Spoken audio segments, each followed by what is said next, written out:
Welcome to our deep dive today. We're going to be exploring the Tibetan Buddhist understanding of consciousness. Sounds fascinating. It really is. We'll uncover concepts like the clear light mind and explore how their view of awareness, well, how it connects to those mystical experiences people sometimes report. You mean like visions and stuff? Yeah, exactly. hmm And of course, we can't forget about the practices, meditation, and how all of this ties together. Tibetan Buddhism. It's captivating. They go beyond just, our normal everyday awareness. They explore the very essence of the mind and the potential for experiencing reality in ways that go beyond our normal perceptions. So you're saying there's more than just being aware of things around us. Are there like actual levels of awareness? Exactly. They actually describe these different levels. They call them the 6 realms of existence. Mystic realms. Yeah, think of it like a cosmic map of consciousness. Okay, a map. Yeah, it includes realms ranging from gods and demigods Gods and demigods, wow. to humans, animals, hungry ghosts, and even hell beings. That's quite the range. But how does this map, this cosmic map, how does it relate to us in our everyday lives?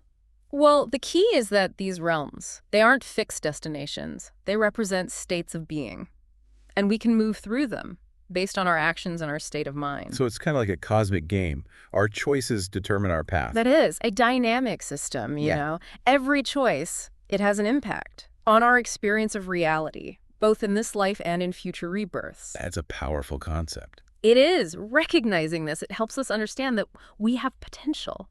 The potential to shift our experience, to move toward a more positive, a more enlightened state of being. Okay, I'm starting to get it. Their view of consciousness, it goes way beyond just our everyday thoughts and feelings. But before we get too deep into these levels of awareness, I want to take a moment and appreciate something. The incredible visual landscape that often comes with these concepts. The vibrant Thangka paintings, the prayer flags strung across the mountains, the intricate monasteries. It's captivating. You're absolutely right. The visual richness of Tibetan Buddhism, it's deeply intertwined with their understanding of consciousness. Imagine yourself standing there at the foot of Mount Kailash, a sacred peak. Prayer flags, billowing in the wind, carrying those prayers and blessings across the vast landscape.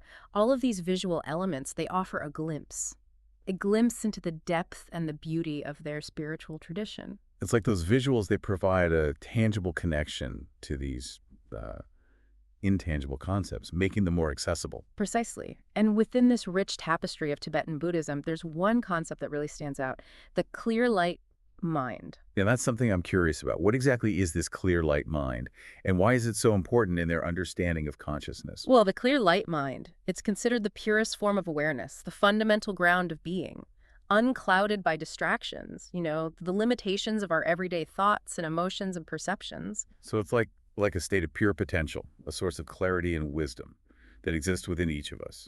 Exactly. And Tibetan Buddhists believe that this clear light mind, it isn't just an abstract concept. It's something that we can directly experience through dedicated practice, particularly through meditation. Wait, so you're saying this isn't just for monks, meditating in caves. Yeah. We all have the potential to tap into this clear light mind within ourselves. Yes, that's the remarkable thing. It suggests that beneath the surface of our ordinary awareness, there's a vast and untapped reservoir of clarity, of wisdom, of potential. And while it may not be easy to access the path, it's open to anyone willing to embark on the journey of inner exploration. No, this is a deep dive. Okay, so we've got this clear light mind as the foundation, and we've got this cosmic map of consciousness with the 6 realms. But what I'm wondering is, how does it all relate to those mind-blowing mystical experiences, the visions, the profound insights? Are those just random occurrences, or do they fit into this framework somehow? Those mystical experiences, that's where things get really fascinating. In Tibetan Buddhism, they're not seen as like supernatural or random. They're more like glimpses into those deeper levels of reality, levels that become accessible through practice and the, cultivation of awareness. So you're saying these experiences, they aren't just for a select few. They're potential outcomes on this path of inner exploration. Exactly. It's about recognizing that the mind is capable of far more than we typically realize. Practices like meditation, they're not just about relaxing or stress reduction. They're tools tools for refining perception, for like pushing the boundaries of awareness, and potentially even accessing those altered states of consciousness. Okay, intrigued, but I have to admit, the idea of altered states of consciousness, it sounds a bit mysterious. Can you like give me a clearer picture? What kinds of experiences are we talking about here? Well, it can vary. It varies widely depending on the person and their practice. Some people might experience profound insights, like a deep sense of interconnectedness with everything, or even vivid visions.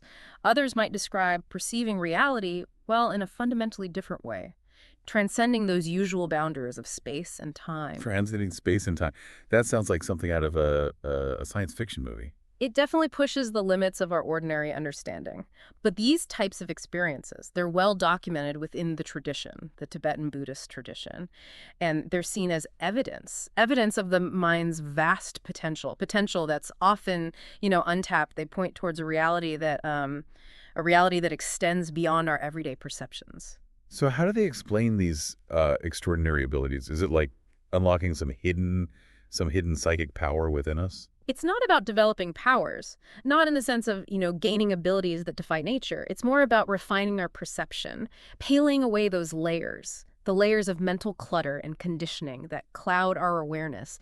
It's about accessing a level of consciousness, a level that's usually, well, obscured by our busy minds Right. and our attachment to the material world. So it's like we're polishing a lens, Yeah. allowing us to see the world with greater clarity and depth. That's a great analogy. Through dedicated practice, Tibetan Buddhists believe we can refine our perception to the point where we can directly perceive the true nature of reality. We start to see beyond the limitations of our ordinary senses and the conceptual frameworks, the frameworks we usually use to understand the world. That's a pretty mind-blowing concept. But let's get practical for a moment. If someone's interested, in exploring these deeper levels, what are some specific techniques they could use? Meditation. Meditation is key. And within Tibetan Buddhism, well, there are many different forms of meditation, each one designed to cultivate specific qualities of the mind. For example, there are practices that focus on developing concentration, others that emphasize cultivating compassion, and still others that aim to cultivate, well, wisdom and insight. So it's not just about sitting in silence trying to empty your mind. There's a real art to it, a science to these practices. Absolutely. It's about actively shaping your attention, Yeah. directing it, training your mind, just like you would train your body. And in addition to meditation, there are other practices that can be, well, incredibly helpful. Visualization, for example. Visualization, like picturing things in your mind, how does that fit in? Visualization. It can be a powerful tool for cultivating focus and clarity. For instance, you might visualize a deity, a Buddha, or a symbolic representation of a quality like compassion or wisdom. By holding that image, holding it in your mind's eye, you begin to embody those qualities and invite them into your being. So it's not just daydreaming. It's a deliberate practice Yeah. with a specific purpose. Exactly. And along with visualization, there's the use of mantras, specific sounds or phrases, that are repeated to focus the mind and to connect with deeper levels of awareness. Think of it as a sonic tool for tuning your consciousness. Wow. It's amazing how they integrate these different elements, visual, auditory, mental, to create a truly holistic approach, an approach to exploring consciousness. It's a multisensory path, What? engaging the whole being in the pursuit of greater awareness and understanding. And while the concepts might seem, complex, the practices themselves are often quite simple, yet profound in their effects. Now, before we dive into specific examples of these practices, let's take a step back and explore another fascinating aspect, another aspect of Tibetan Buddhism, the symbolic language they use to represent these complex ideas. We talked about the visual richness earlier, but I'm particularly intrigued by the concept of mandalas, those intricate, colorful designs. They seem to be more than just, pretty pictures.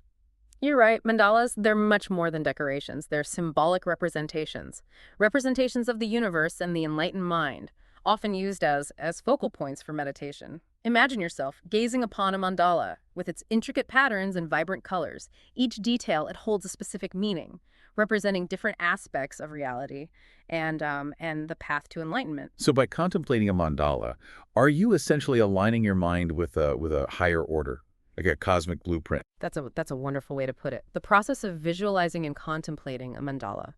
It's believed to purify negative energies, to cultivate positive qualities, and ultimately to lead to a deeper understanding, an understanding of yourself and the universe. It's a way of aligning your inner world with the cosmic order, harmonizing your being with those fundamental principles of reality. It's like a visual mantra, a way to focus and refine the mind through imagery. Precisely. And even the act of creating a mandala, creating it itself is considered a sacred practice, a form of meditation. It involves meticulous attention to detail, patience, and a deep connection to the symbolic meanings, the meanings embedded within each element of the design. Now, earlier we mentioned the 10 signs of freedom. They represent those stages, the stages on the path to enlightenment. Are there any specific practices associated with these symbols? Yes. The 10 signs of freedom, they can be incorporated into meditation practice in various ways. For example, you might choose one symbol, one of the symbols, and meditate on its deeper meaning. Let's say you focus on the symbol of a vase filled with jewels. It represents the abundance and richness of an awakened mind. By visualizing this symbol and reflecting on its meaning, you're inviting those qualities, inviting them into your own being. So it's not just about understanding these symbols intellectually. It's about actively engaging with them through visualization and contemplation, allowing them to become a catalyst for inner transformation. Exactly. These symbols, they act as a bridge between the abstract concepts of Tibetan Buddhism and our lived experience. They make the teachings more tangible, more accessible, providing a focus for our practice and a way to connect with these profound ideas on a deeper level. Yeah, I'm really starting to see how it all weaves together. The philosophy, the practices, the symbolism. It's like a beautifully intricate tapestry with each thread contributing to the overall richness and depth of the tradition. It truly is a remarkable system, a system of understanding and practice. And within this tapestry, there's another element that deserves our attention. Prayer flags. We often see images of them, these colorful flags strung across the mountains, the valleys, even outside homes. What's their significance in this context? Yes, I've always been curious about prayer flags. They seem to be, well, more than just decorations, but I'm not sure I fully grasp their deeper meaning. Prayer flags, they're infused with intention and symbolism. Each color represents a different element. Blue for the sky, white for air, red for fire, green for water, and yellow for earth. As the wind carries the prayers and mantras, the ones written on the flags, it's believed to spread blessings and positive energy throughout the environment and beyond. So they're like a visual representation of the interconnectedness of all things. The elements, they weave together to create the fabric of reality. Precisely. And this act of sending out prayers and blessings, even through something as simple as a flag, it highlights the importance of compassion and positive intention in Tibetan Buddhism. It's a reminder that our actions, even seemingly small ones, they can have a ripple effect throughout the world. That's a beautiful way to express their beliefs, reminding us of our connection to the natural world and the power of positive intention. It's a testament to their deep understanding of interconnectedness and the role of compassion in creating a more harmonious world. This brings up an interesting point. It seems that this concept of interconnectedness, it's central to the Tibetan Buddhist worldview. Okay. Absolutely. The understanding that we're all connected, not just to each other, but to the entire universe. This understanding is foundational. It's foundational to their teachings. It's woven into their philosophy, their practices, their way of life. They see interdependence as an essential reality, not just a philosophical concept. Now, in a way, our actions and our state of mind, they have ripple effects, effects that extend far beyond ourselves. We're not isolated individuals, but rather integral threads in this vast web of existence. Exactly. And this realization, it has profound implications for how we live. It encourages us to move beyond self-centeredness and to recognize our responsibility for the well-being of all beings. This interconnectedness, it also seems to tie back to the concept of the 6 realms of existence, the realms we discussed earlier. Doesn't it? You're right. It does. The 6 realms, gods, demigods, humans, animals, hungry ghosts, and hell beings, they represent different states of consciousness. that we can cycle through based on our actions and our karma. So our state of mind, it can actually determine what realm we experience. It's like our inner world is shaping our outer reality. Yes. And it's important to understand that this cycling through the realms, it's not about punishment or reward, not in a judgmental sense. It's about cause and effect. Our actions and our intentions, they create karmic imprints that shape our experiences both in this life and in future lives. It's like a cosmic feedback loop. What we put out into the world, Yeah. it comes back to us. It shapes our reality, and it influences the experiences of others. Precisely. And this understanding, it highlights the importance of cultivating positive qualities like compassion, wisdom, and ethical conduct.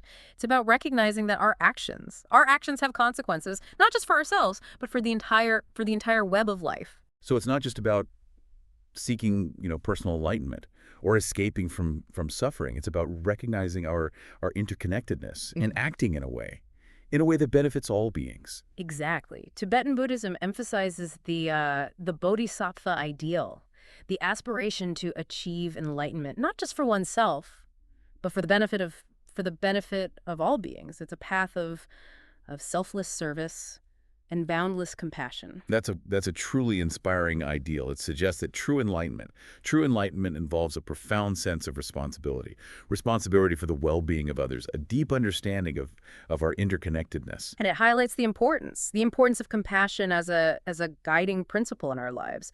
Compassion isn't just a feeling, it's a way of being, a commitment to alleviating suffering and promoting well-being, the well-being of all. So, to sum it up, we've delved into the symbolic language of Tibetan Buddhism. We've explored mandalas, prayer flags, and the concept of the six realms, all through the lens of interconnectedness. And we've seen how these symbols, these concepts, they interweave to create a rich tapestry of understanding about consciousness, karma, and the path to enlightenment. It's about recognizing the power of our minds to shape our reality, and the responsibility we have, the responsibility to use that power wisely and compassionately. It's clear that Tibetan Buddhism goes far beyond just a set of beliefs. It offers a profound system, a system of practice and understanding that can deeply enrich our lives and inspire us to live in a more awakened and compassionate way. Indeed. It invites us to explore the inner landscape of our minds, to connect with our true nature, and to live with greater awareness, compassion, and purpose. It's been an incredibly insightful journey so far. But before we go any deeper, let's take a short pause. A pause to reflect on what we've learned.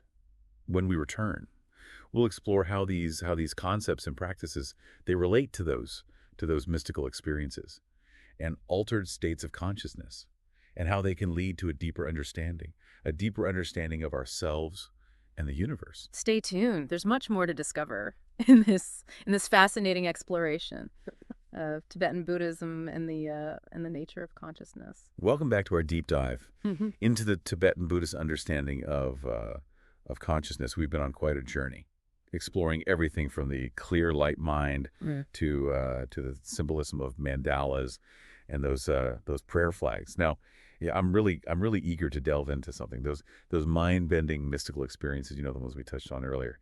How do they fit into the larger framework, the framework of Tibetan Buddhism? And what can we learn from them? Mystical experiences. This is where things get, really interesting.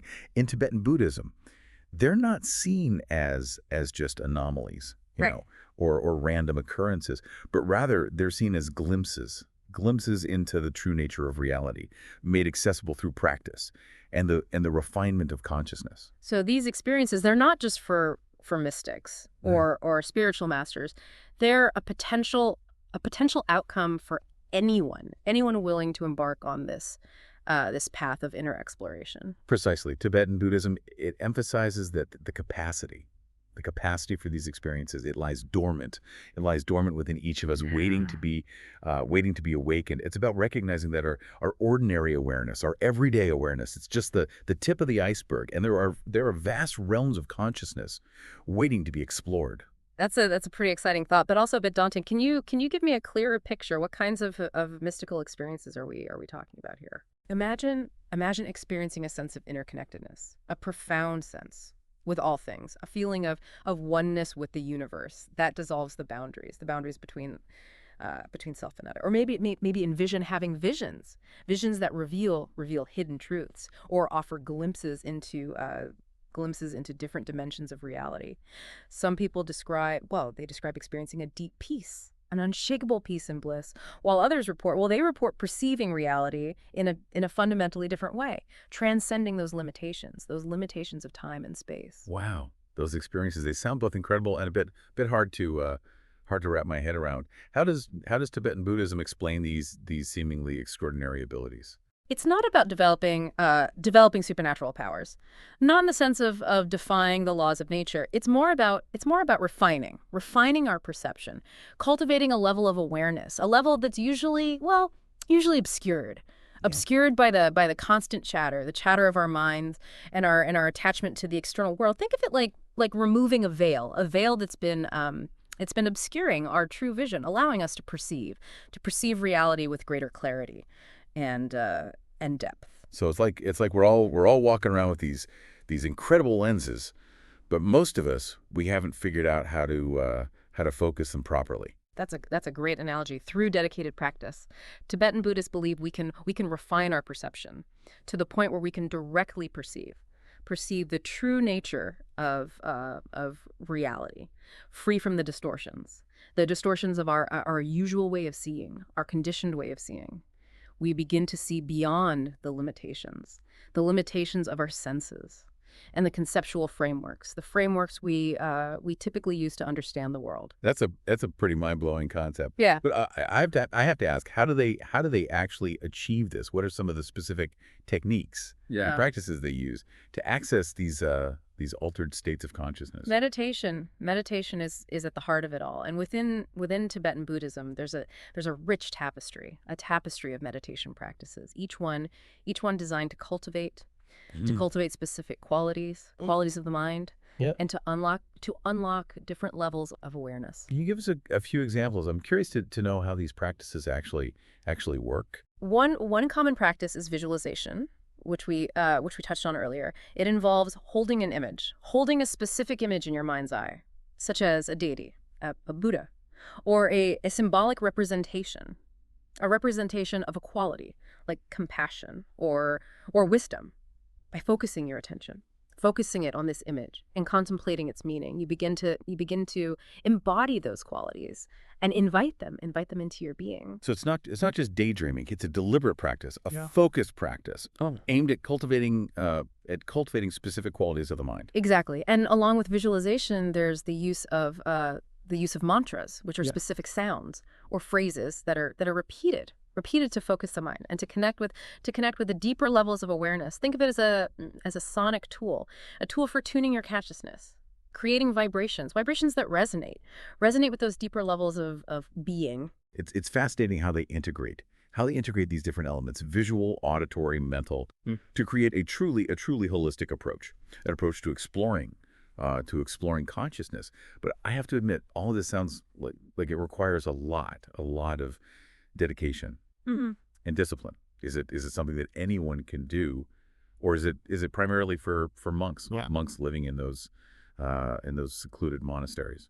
While it's true that these practices, they require commitment, they require effort. They're not exclusive to monks or spiritual masters. The path is open to anyone who feels, drawn to explore the depths of their own being, regardless of their background or lifestyle. The key is to start with a genuine curiosity and a willingness to step outside of your comfort zone.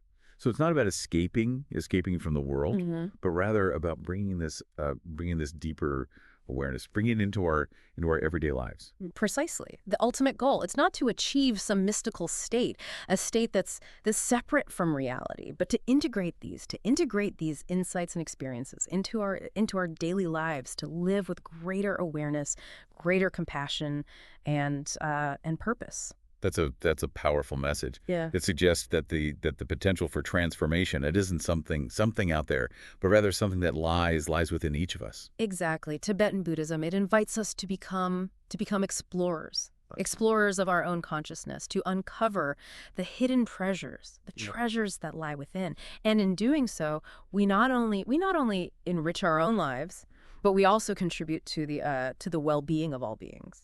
This deep dives into the Tibetan Buddhist understanding of consciousness. It has been truly eye-opening. We've explored a vast landscape, an intricate landscape, Yeah.